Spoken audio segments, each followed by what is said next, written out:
Korea's central bank says that the country's economic growth rate has remained in the 0% range for a second straight quarter.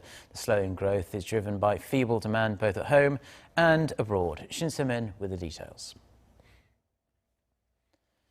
Another quarter of slowing growth. The Korean economy grew 0.5% in the first 3 months of this year, continuing its 0% range growth for the second straight quarter. That's a slowdown from the 0.7% growth logged in the fourth quarter of last year. The Bank of Korea said the figure was dragged down by slowing demand at home and abroad.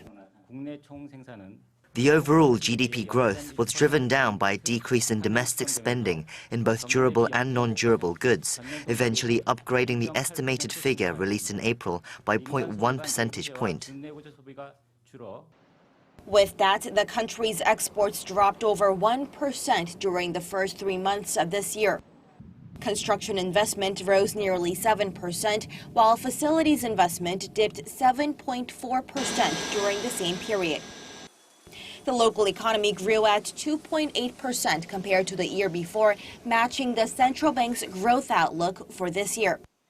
Still, questions linger over whether the economy will be able to stay on target, as the 2.8% is a downgrade from 3% projection in January. Experts suggest a rate cut down the line, as domestic spending hasn't yet returned to normal after the MERS outbreak last year.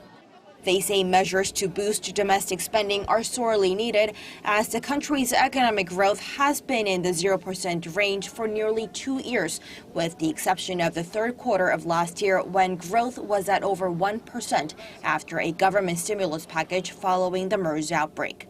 Shin Se-min, Arirang News.